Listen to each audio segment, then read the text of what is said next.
The title, rock legend, is reserved for the royalty of music, with people like Mick Jagger, Gene Simmons, Elvis Presley, or Marilyn Manson. Once they reach the top, extreme stories can start to circulate about these rockers. Some of them are pure myth, but others are true. Over the years, from generation to generation, the stories and adventures of certain rock figures have been considered as true while, sometimes, they were not.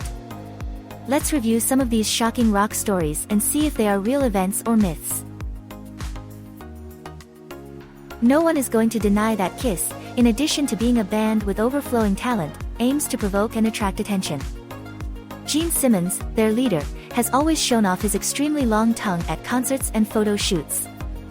So much so, that there's a rumor around his persona that a cow's tongue was used as a transplant to lengthen his tongue. True or false? Gene Simmons himself considers this story as his favorite Kiss legend.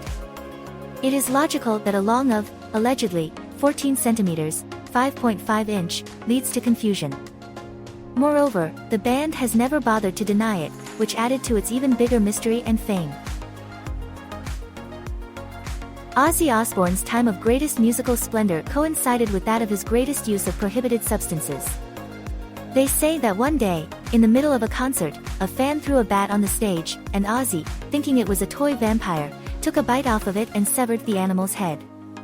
But is this a real story, or a fake? It happened, though not quite as people think, on January 20, 1982, in Des Moines, Iowa, USA. Ozzy Osbourne bit the bat and the bat fought back, bravo! With another bite. It didn't lose its head.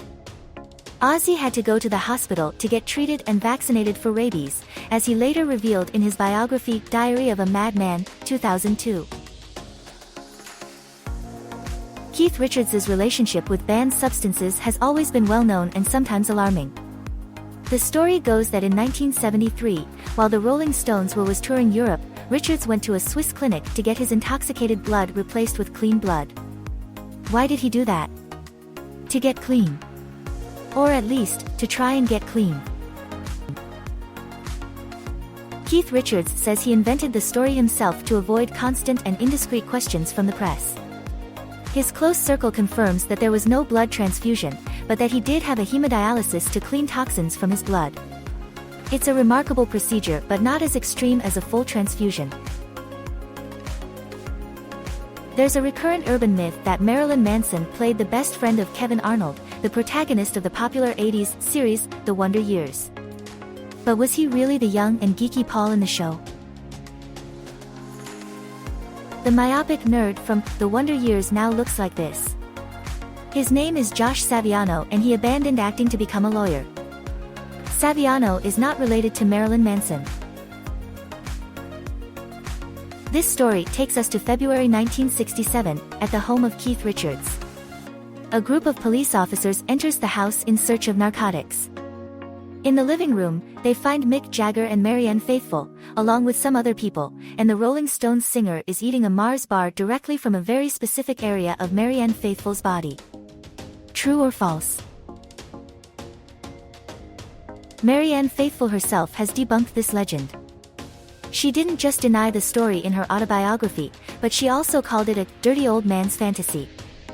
Mick Jagger, meanwhile, remembers that when the police entered the house, Faithfull had just taken a bath and was dressed in a simple towel, without any chocolate bars or other snacks. Kiss's aesthetic caused them to appear in countless comics, which they loved. In 1977, Marvel decided to dedicate a super special exclusively to Kiss. To make their first edition unforgettable, the 4 members of the band drew blood and gave it to the illustrators, so that they could mix it with the red color of the drawings. True or false? Bill Aucoin, Kiss's manager, was a marketing genius. He came up with the idea of the blood. The band had it extracted in February 1977 and the comic was released in June that year. Well, for one, Gene Simmons told about it in his autobiography, Kiss and Make Up. But what's most convincing, is that a notary certified the extraction. And that's how a legend reveals itself as reality. There's a legend that, on the day Keith Richards' father died, the guitarist of the Rolling Stones decided to inhale his father, or in other words, to breathe in his father's ashes. Is that true or false? In 2007, Keith Richards confessed to the music magazine NME that he had inhaled his father's ashes. He did so after the following question from the journalist: "What is the strangest thing you have inhaled?" Of course, the reporter had alluded to prohibited substances, not to ashes. On the day after the interview was published, Richards had to post a statement on the band's website, denying the whole story. However, in 2010, Keith Richards' autobiography, Life, came out, and he admitted in the book that he had, in fact, inhaled some of his father's ashes. It happened on the day he scattered the ashes next to an English oak he had planted in his father's memory. "After keeping my father's ashes in a black urn for 6 years, I didn't have the strength to spread them to the wind," he recounts in the autobiography. "So I planted an English oak to throw them around. When I removed the lid, a string of ash flew onto the table.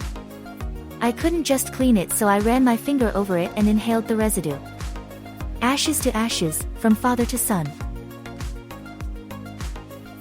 There are all kinds of theories about Hotel California, the classic Eagles song with ambiguous lyrics. One of the theories is that the song has a hidden satanic message. In San Francisco's were the headquarters of the satanic churches at the time the song was written. In addition, the cover illustration of the Eagles album shows a man without hair and with a sinister-looking beard. He may be the devil, although he remains kind of hidden. The Eagles have had to explain several times that Hotel California is a song about the excesses of hedonism. The lyrics describe how these excesses can sometimes feel like a prison, a beautiful hotel from which you cannot escape. It's something to do with addiction, but nothing with Satanism.